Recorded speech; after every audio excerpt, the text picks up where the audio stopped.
Oui, je fais caca dans l'eau et je vais vous expliquer comment je faisais. Je me suis rendu compte que j'arrivais à dormir en nageant. Et ça, c'était sûrement le moment le plus difficile. Vous devinerez jamais les animaux que j'ai vus sous l'eau. Pour la première fois de ma vie, j'ai halluciné. Et là, on m'a donné la raison pour laquelle il fallait que je sorte de l'eau.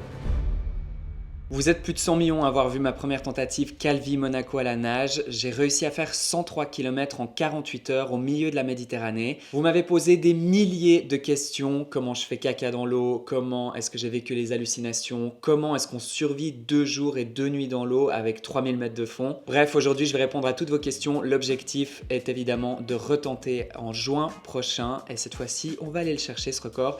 Parce que oui, vous pouvez devenir co-détenteur de ce record du monde pour la nature qui a pour objectif de mettre en lumière l'importance de préserver la Méditerranée, l'une des mers les plus polluées du monde.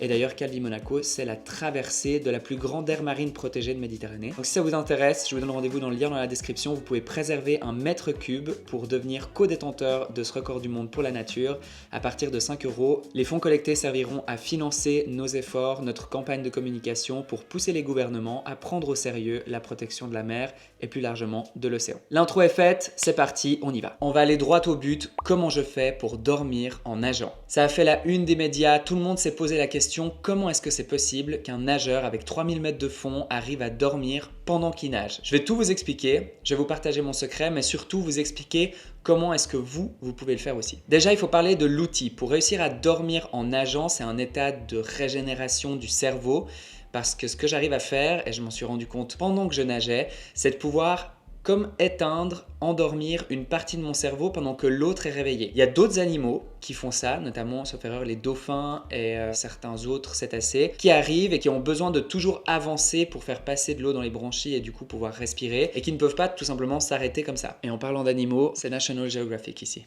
Bref, l'hypnose, c'est l'outil qui vous permet de faire ça. J'ai découvert que j'étais sensible à l'hypnose pendant un spectacle de Mesmer. Accrochez-vous, vous n'êtes pas prêts. J'étais dans la salle en train d'écouter le spectacle et en fait, Mesmer, qui fait de l'hypnose de spectacle, a fait un exercice avec, je sais plus, les doigts qui se collent, etc.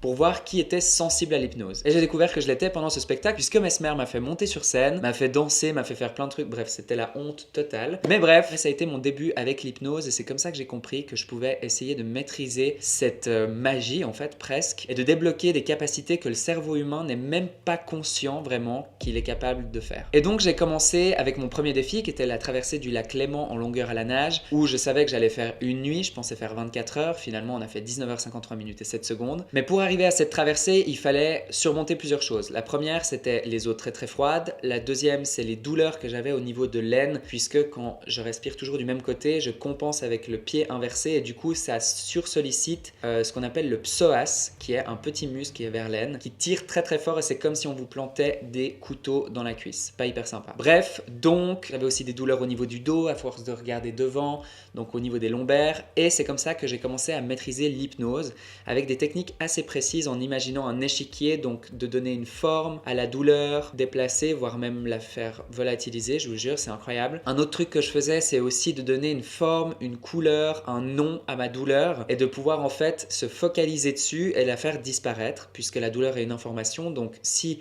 cette information ne passe pas ou passe d'une manière différente, votre interprétation de cette douleur peut être complètement différente et pas conscientisée comme quelque chose de négatif par le cerveau. Et ensuite venait la partie du sommeil. Ça, c'est venu un peu plus tard, quand je me suis lancé dans cette première tentative Calvi-Monaco à la nage en août 2024, que je savais que j'allais passer potentiellement 3 jours et 3 nuits par défaut dans l'eau et que très peu d'êtres humains ont s'endormir sans avoir des effets secondaires. Et c'était ça le challenge principal et ce sera d'ailleurs le challenge de cette deuxième tentative en juin. Et donc on a travaillé une possibilité de pouvoir m'endormir sur le dos, donc jusque là rien à voir à dormir en nageant, mais de se mettre sur le dos si la météo le permet, on dirait un cadavre.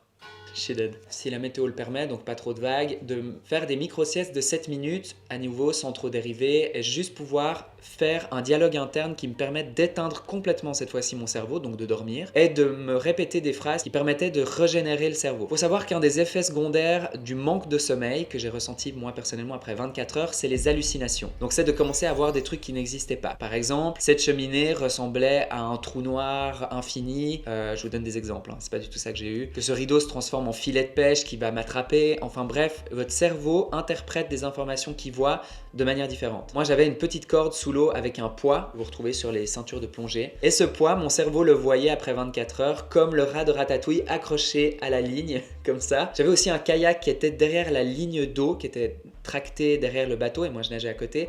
Et en perspective, il y avait le kayak à côté.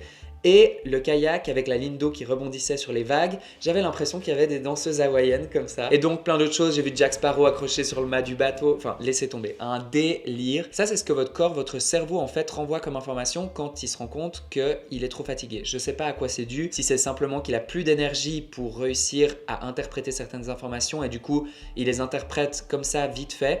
Donc à nouveau, moi j'ai pas vu des choses qui n'existaient pas, j'interprétais des objets qui ressemblaient à des choses que mon cerveau interprétait comme d'autres choses. Je sais pas si c'est clair. Anyways, on continue. Vous avez compris. Je me suis rendu compte à un moment donné que je commençais à avoir beaucoup d'hallucinations. Donc je faisais ces petites siestes sur le dos, ça m'aidait un petit peu, mais pas trop. Mais je me suis rendu compte tout d'un coup, parce que j'ai un chrono en fait dans mes lunettes avec un petit écran, que je m'endormais, je fermais les yeux et je rouvrais les yeux et il y avait plusieurs dizaines de secondes, voire minutes qui s'étaient passées. Et en fait, souvent, quand je me réveillais, j'étais un peu plus loin, un peu plus près de la ligne au départ, puisqu'à nouveau, le bateau me surveille, je suis la ligne qui est tractée à côté du bateau, enfin bref, tout est sécurisé. Et je me suis rendu compte en fait, après quelques heures, que j'arrivais en fait à éteindre une partie de mon cerveau, chose que j'avais pas travaillé avant puisque l'objectif était de dormir sur le dos, rappelez-vous. Et là, je me suis rendu compte que j'arrivais à éteindre une partie de mon cerveau et d'en avoir une encore éveillée qui me permet, avec les yeux fermés, de suivre la lumière. Là, vous la voyez pas, mais il y a une lumière ici et bien évidemment, si je me déplace d'un côté ou de l'autre,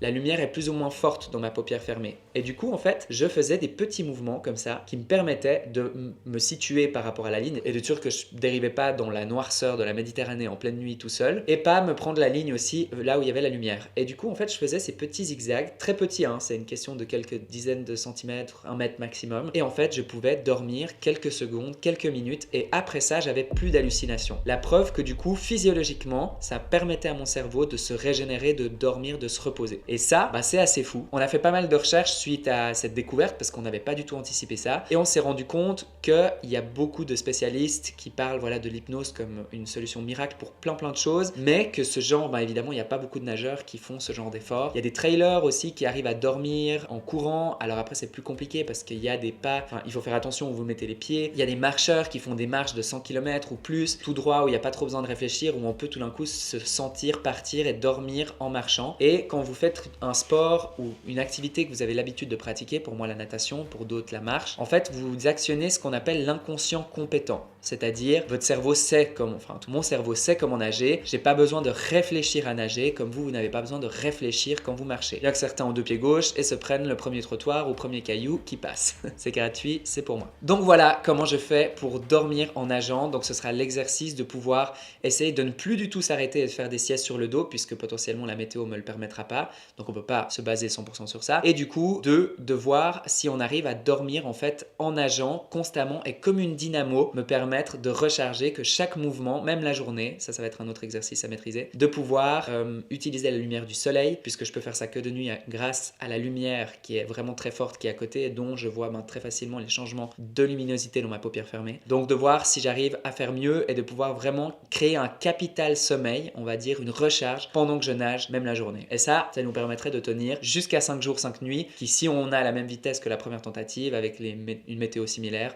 c'est ce qui risque d'arriver. Première question, c'est réglé. La question numéro 2 est comment est-ce que je mange et que je bois en nageant? On va commencer par les règles. Pour établir ce record du monde qui est officiellement ratifié et homologué par la World Open Water Swimming Federation, qui homologue cette nage en combinaison, ce qui est très rare, puisqu'avant ça, les records étaient faits uniquement en maillot de bain et on a réussi grâce à l'argument de la crème solaire, puisque évidemment, quand vous allez dans l'eau et qu'une des règles, c'est de ne pas sortir de l'eau, vous êtes obligé, quand vous faites plusieurs jours au plein milieu de la Méditerranée, de mettre énormément de crème solaire. Je vous mets une photo ici à quoi ça ressemble, parce qu'on se rend pas compte. Ça veut dire que vous êtes rempli d'une couche de crème solaire, souvent évidemment hyper nocif pour la nature. Et comment est-ce que c'était possible pour nous de représenter la protection des eaux, la préservation de la biodiversité, donc tout ce qui touche aux vivants, les animaux, les plantes, en allant dans l'eau remplie de crème solaire? Pour nous, c'était tout simplement pas possible. Et donc, on a invité les fédérations à réfléchir et à se dire, mais d'ouvrir une nouvelle catégorie qui permettrait à des athlètes consciencieux de l'impact qu'ils ont sur l'environnement de faire des records tout en ayant un impact moindre,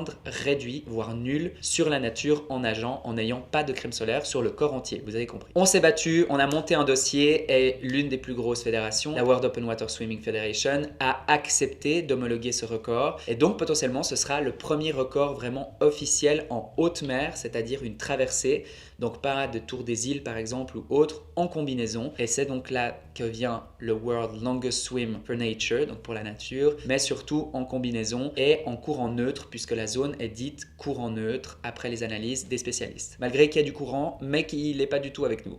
Mais qu'entre vous et moi, à part me faire reculer et me pousser vers l'Italie, ceux qui ont vu le tracé de la première tentative, vous l'avez vu, ça n'aide pas beaucoup. Anyways, et donc, les règles, c'est de ne pas sortir de l'eau, de ne pas se faire tracter par le bateau, donc évidemment pas s'accrocher à ma ligne d'eau ou m'accrocher au bateau pendant qu'il avance, et de porter une liste de matériel qui doit être validée par la fédération. Et donc, quand vous ne pouvez pas sortir de l'eau, vous ne pouvez pas boire ni manger en dehors de l'eau. Donc, il fallait trouver un système, une petite bouée qui ressemble à une bouée barre sur laquelle je n'ai pas le droit de m'accrocher dessus, mais que j'ai le droit de tracter, donc c'est-à-dire de prendre comme ça avec moi. Elle est reliée par une ficelle au bateau qui fait que dès que cette bouée est trop loin, donc déjà ça veut dire que l'équipage ne m'a pas suivi, enfin ne m'a pas laissé dans la ligne, que en fait cette corde se tire et du coup moi j'ai l'obligation de lâcher la bouée parce que si je reste accroché ça voudrait dire que le bateau me traque. Vous l'avez compris, je prends du coup de cette petite bouée, je me... hello? Eh oh!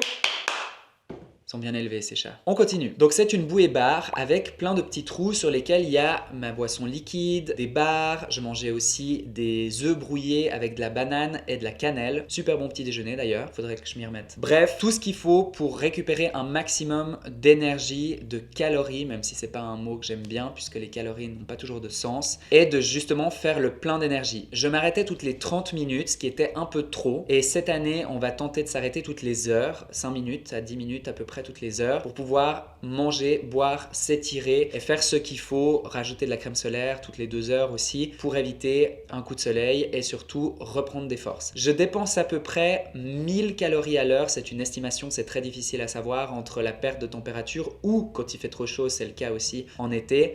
Évidemment, le corps a besoin de beaucoup d'énergie pour se réguler. Et il y a aussi évidemment la peur de se retrouver avec 3000 mètres de fond, la nuit, les méduses, on va en parler. Il y a plein de choses qui arrivent qui sont plus ou moins stressantes pour le corps et qui lui demandent de l'énergie. C'est vrai que j'oublie que je fais des centaines de kills à la nage. C'est vrai que j'oublie parfois l'effort parce qu'en fait l'objectif c'est d'être dans un rythme, une cadence de coups de bras et de force que j'exerce sous l'eau qui doit être comme si vous pouviez marcher pendant des heures et des heures. Moi c'est vraiment mon objectif et d'ailleurs quand je suis sorti de l'eau après 103 km, j'ai eu aucune courbature à part quelques petits frottements sous les bras, rien de bien méchant, donc ça prouve qu'on était vraiment bien. Donc vous buvez, vous mangez et le secret c'est surtout de se rincer la bouche. On est en train d'essayer de chercher un système pour protéger les muqueuses, donc tout l'intérieur de la bouche, le nez, la gorge, qui est mis à rude épreuve à cause du sel. Le sel, c'est un truc un peu pervers parce qu'il va dessécher vos cellules. Donc, il va aller tirer l'eau, il va les déshydrater et quand ces cellules sont déshydratées, qu'est-ce qui se passe? Elles explosent, elles meurent et elles gonflent. Et du coup, c'est pour ça que vous voyez des fois des nageurs qui ont les lèvres complètement gonflées comme ça ou qui arrivent même plus à parler, que leur langue est complètement desséchée. Moi, j'avais des bouts de langue qui tombaient à la fin des 48 heures. Enfin bref, c'était la folie. Donc, on doit trouver un moyen pour essayer de créer une couche de protection puisque j'ai tout le temps de l'eau dans la bouche.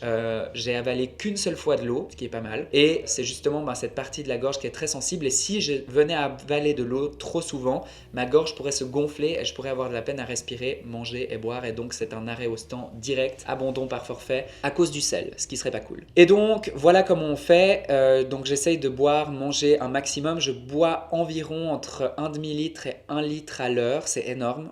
Donc je fais énormément pipi et on parlera de pipi et caca juste après. Mais c'est comme ça que je fais mes pauses. Voilà, c'est tout. N'hésitez pas d'ailleurs si vous avez besoin de plus de compléments d'informations sur un sujet ou d'autres questions, n'hésitez pas, je ferai sûrement une partie 2 à cette vidéo puisque vous êtes méga curieux, ce qui est trop cool. Donc n'hésitez pas. Question numéro 3, quelle est ta fréquence d'entraînement? Très bonne question. Alors, je m'entraîne généralement 3 à 4 fois par semaine. J'ai eu un petit doute. Je m'entraîne 3 à 4 fois par semaine dans l'eau, généralement pour l'instant parce qu'on est en hiver uniquement à la piscine. J'ai aussi un petit bateau qui me permet de nager sur le lac Léman ici en Suisse où je suis basé. Je vais bientôt déménager, c'est un grand mot, comme si j'allais habiter à Monaco. Non, je vais passer un mois, séjourner. Le rêve de vivre à Monaco. De séjourner à Monaco pour m'entraîner pendant un mois et faire des répétitions générales. Donc c'est 3 à 4 entraînements en piscine pour l'instant, si possible en lac ou en mer dès que la météo le permettra. Et 2 fois par semaine au fitness où l'objectif c'est d'entraîner l'endurance musculaire. J'ai pris beaucoup de poids musculairement mais aussi en gras puisqu'il faut que je puisse avoir des réserves. Parce que quand vous nagez à une vitesse très très lente, encore une fois qui n'est pas du tout un concours de vitesse, le but c'est de tenir le plus longtemps possible puisque je ne sais pas du tout le nombre de jours et de nuits que je vais passer dans la Méditerranée. C'est d'ailleurs ça qui est mentalement assez compliqué à gérer. Et du coup, l'objectif est d'avoir le corps qui est prêt, le mental qui est prêt. Je fais aussi évidemment des entraînements d'hypnose. Je vous emmènerai dans un vlog spécial pour ça. Je fais aussi de la préparation mentale, la visualisation, de la cohérence cardiaque pour entraîner justement à me redescendre en cas de stress. Si je vois un requin, si je vois des baleines, sachant qu'une baleine c'est quand même une demi-piscine olympique qui se balade à côté de vous. On en a eu, on en parlera juste après. Bref, des bonnes surprises, mais qui peuvent surprendre le corps, générer un stress et du coup c'est pas du tout bien puisque je brûle de l'énergie qui n'est pas utilisée pour avancer, ce qui est con. N'est-ce pas? Donc voilà, je fais pour l'instant 6 km par entraînement. Je vous avoue que je fais plutôt 3 entraînements par semaine que 4 en ce moment parce que j'ai assez mal aux épaules et je m'entraîne beaucoup plus que les années précédentes. Je pense que les kilomètres seront pas un souci sur ce défi. C'est à nouveau quelque chose de mental, de la résistance au sommeil, de la fatigue. Mais voilà, pour une question de confiance aussi, c'est bien de pouvoir augmenter son volume d'entraînement. Mais je suis pas un nageur qui m'entraîne beaucoup en termes de volume. Et à nouveau, j'ai pas du tout d'intérêt d'entraîner de la vitesse. C'est plutôt des entraînements très longs où on fait évidemment des petits sprints, des trucs. Je fais souvent des kilomètres ou des 500 mètres je fais plusieurs fois et l'objectif c'est d'aller de plus en plus vite, donc le nager en négatif. Enfin bref, plein d'exercices qui me permettent d'entraîner ma résistance aussi à la douleur, qu'elle soit musculaire ou articulaire, pour justement assimiler avec mon cerveau que cette information elle n'est pas forcément négative, il faut peut-être ralentir, s'étirer, dormir en nageant, dormir sur le dos si on peut avec la météo à nouveau. Bref, tout ça c'est une question de lire les messages que votre cerveau, que votre corps envoie au cerveau plutôt, et de pouvoir agir en toute bonne connaissance de cause et en vous connaissant par cœur. Ce qui est mon cas maintenant puisque c'est mon 5e défi que je vais faire déjà cet été. Si jamais je vous mets la liste des défis en commentaire si vous voulez en savoir plus. Comment tu fais caca et pipi dans l'eau? C'est le plus gros secret que je garde depuis des années. Pas du tout, j'exagère. C'est vraiment un délire. Donc à nouveau, une des règles c'est interdit de sortir de l'eau et d'être tracté par le bateau. Mais quand vous pouvez pas sortir de l'eau, vous devez faire pipi et caca dans l'eau.